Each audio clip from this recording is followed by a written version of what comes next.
নমস্কার, আমি সুমন্ত, দেখছেন নিউজ ভ্যানগার্ড। শুরুতেই একটি অত্যন্ত গুরুত্বপূর্ণ খবরের দিকে নজর রাখতে হচ্ছে। ভুয়ো জিএসটি বিল দেখিয়ে বিশালগড়ে ঢুকছে চিনি, বস্তা বস্তা চিনি ঢুকছে। সোমবার রাতে বিশালগড় এলাকায় এই TR01AC1774 নম্বরের চিনি বোঝাই লরিটি স্থানীয়রা আটক করেন। বিশালগড় থানার পুলিশকে বলা হলেও পুলিশ আসেনি।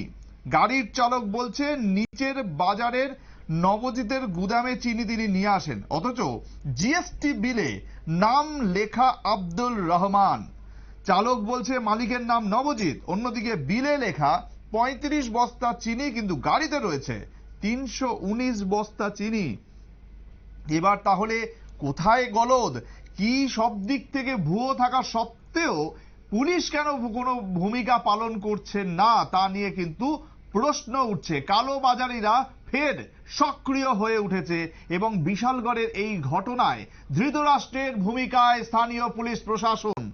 কোনোভাবেই কিছু কাজ হচ্ছে না, সব দিক থেকেই এই মুহূর্তে কারচুপি চলছে। পণ্যবাহী গাড়ি ঢুকছে রাজ্যে এবং তার কোনো হিসেব নেই। ভুয়ো জিএসটি বিল, অন্যদিকে কাউন্ট, যেটা বস্তার যে কাউন্ট চিনির বস্তা, সেখানেও সমস্যা।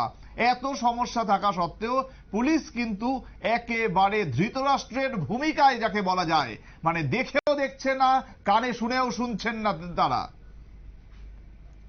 শুনুন সংশ্লিষ্টরা কি বলছেন। এক গাড়ির মাল আলাদা আলাদা বিল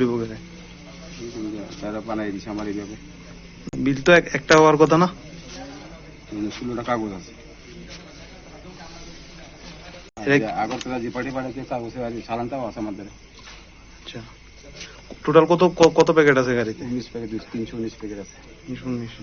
একটু পেছনটা খুললেন, পেছনটা একটু খুললেন না।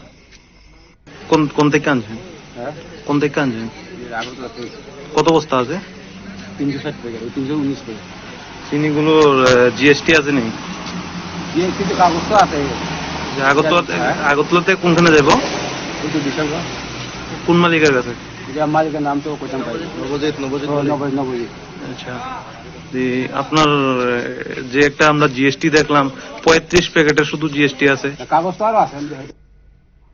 শুনতেই পেলেন যে সেখানেও কিন্তু একটা অসঙ্গতি কথার মধ্যে শোনা যাচ্ছে এবং আমাদের নিউজ ভ্যানগার্ড প্রতিনিধি যখন সেখানে পৌঁছন, এত জিজ্ঞাসাবাদ করেন, তখনও কিন্তু এত যে অসঙ্গতি, তারপরেও অভিযোগ উঠছে যে পুলিশ কিন্তু কোনো ভূমিকাই পালন করছেন না। অর্থাৎ নামে গলদ, জিএসটি বিলে গলদ, চিনির যে বস্তার কাউন্ট সেখানে গলদ, এত গলদ। তাহলে এই এত গলদ যদি চলতেই থাকে, তাহলে যে আইন কানুন রয়েছে, আইন ব্যবস্থা রয়েছে, সেখানে কেন কোনো কিছুর সমাধান হচ্ছে না, সেই প্রশ্নই কিন্তু তুলছেন স্থানীয়রা।